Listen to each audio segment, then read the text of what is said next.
Going with your initial feelings, your gut reaction, your women's intuition, whatever you want to call it. It's just that thing it's that voice that says something isn't right. You know, everyone's different. Maybe it's like you get a weird feeling in your stomach.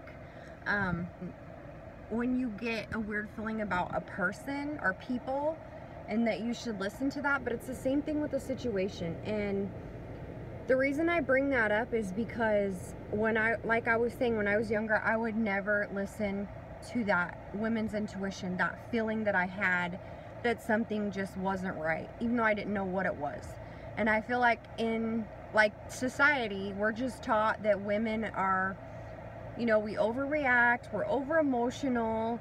And so we start to kind of believe that. So when we get that women's intuition, or we feel like something is wrong with this situation or this person or whatever, we start to tell ourselves that. We're like, you know what, I'm being dramatic, I'm being ridiculous, I'm being emotional, I'm letting my feelings or my emotions kind of rule me. I've watched one too many scary movies.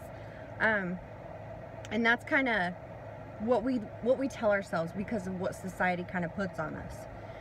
But when I was younger, I want to say my oldest, she's 19 now, and I want to say she was like maybe 3, maybe, or younger, because she was daycare age. So I was a single mom with her at the time, and that's like a whole nother long story. But anyways, so every morning I used to get up super early, like I'm talking like 3 o'clock in the morning.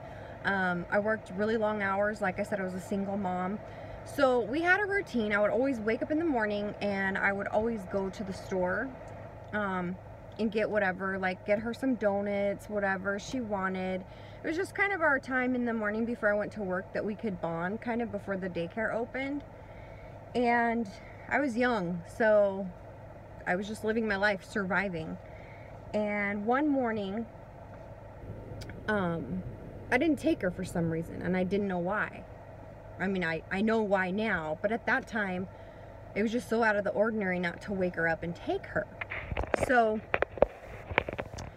I got up, I was just gonna go to the store like I always do. And this particular day, I didn't have hair gel, or I didn't have hairspray, something with my hair. And I was like, I can't go to work without that. And instead of stopping the night before, I thought, you know what, when I go to get, you know, her donuts or whatever, I'll just grab my hair stuff. So I left a little earlier than I normally do, and I stopped at the Walgreens, or the it was either Walgreens or CVS. I think it was Walgreens because it was closer. So anyways, I pull up, there's a truck next to me. I'm by myself, mind you. It's dark. It's probably about 3:30, 4 a.m. So I park the car, and there's a little truck, like I said, next to me. I don't really pay any attention to it. Get out, and I walk into the store. And we all know that ding dong as soon as you walk in, literally. That happens everywhere you go, right? So I walk in, and I hear the ding dong, and something just stops. Like, something's telling me in my stomach that something isn't right. So I stopped for a minute, and I kind of looked around the store, and I didn't see a cashier. I didn't see anybody in the store at all. And it was in that moment I told myself that I was overreacting, and I had seen one too many movies, and I was being utterly ridiculous. So I continued to walk in the store. I walked all the way to the back of the store where the pharmacy was, where the hair products were, because oh my god, I couldn't live without hairspray or hair gel or whatever it was at the time. And right about the time that I get to the end of the aisle, which is clear in the back by the pharmacy, I start to hear loud men's voices, like screaming, and kind of like in some sort of altercation. You know, I could tell that it wasn't normal. And if you notice in Walgreens and CVS, those kind of drugstores, if you look up, there's literally a mirror that goes all the way around the store. So I remember looking up because I couldn't figure out where the sound was coming from, but it was frightening. I mean, it was scary. So as I looked up, I saw 2 men. I don't know if they were men or women. I'm assuming they were men because of their voices. And they were masked, and they were like black ski masks, all dressed in black, and they had giant guns, and they had the cashiers at gunpoint. at this point, I'm scared. I'm thinking I'm gonna die. I'm thinking that they saw me. They heard the ding dong when I walked through the door, and I'm thinking there's no way that I'm gonna live. Or I'm gonna get raped. I mean, you put a woman in the situation. Both the cashiers were men, so I'm thinking like I'm the only woman in the store, and there's no way in hell they didn't see me.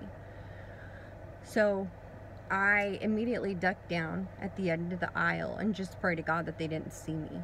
I mean, I remember trying not to even breathe. Like, I was breathing, but I was breathing so lightly because I just felt like, they saw me, like they knew I was there, and all I could do was pray. And I remember in that moment thinking, thank God I didn't bring Destiny. Every single day I brought Destiny to the store. Every single morning I got her powdered donuts. For some reason this morning I didn't. And all I could think of is, thank God she's not with me, because she'd probably be making noises, or you know how kids are, I wouldn't be able to keep her quiet. So, they end up, the robbers, they end up bringing the cashiers up to the register, and they proceed to take all the money out of the register, which, I mean, you're robbing like a freaking Walgreens or a CVS or something, so I don't even think they probably didn't even get that much money. But I was scared shitless. And then they also, and it seemed like it was like in slow motion. I don't know if anybody's ever gotten a car accident or had anything really traumatic. I don't know what happens to your brain, but everything kind of slows down. And it's just like in slow motion, you can kind of see everything happening.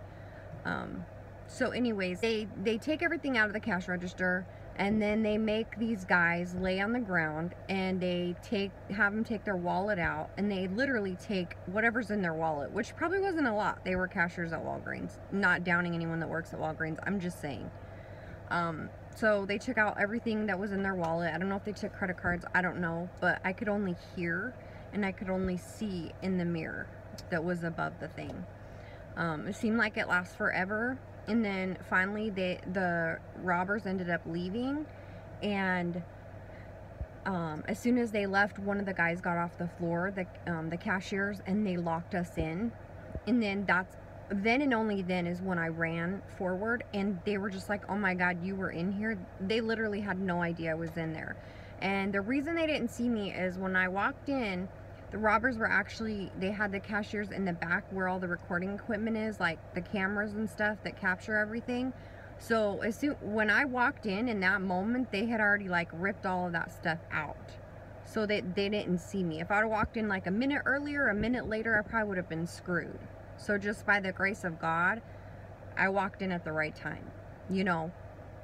But anyways, once they locked us in and everything, we called the police, and I waited there obviously for the police to tell them whatever I could tell them, which wasn't much. The only thing that I really could tell them was where I parked, and because when I left, the truck that I parked by was no longer there. It was like I don't remember, it was a small truck, but I was able to give them like a description and stuff. But I had actually literally parked right next to the people who were robbing this store.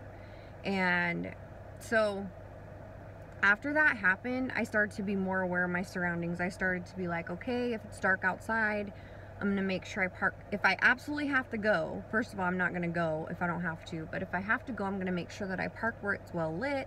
I'm gonna make sure that you know, just being more aware of my surroundings and like what I was doing, because there is nothing in the world that is worth hair gel or hairspray or even powdered donuts for that matter. So I think that we can become complacent, and we just become comfortable, and we just don't listen to those feelings. We don't listen to them. For whatever reason, we don't listen to them. And what is the harm in listening to it? You know, it's better safe than sorry. That's kind of the way I look at it. And it's with people too.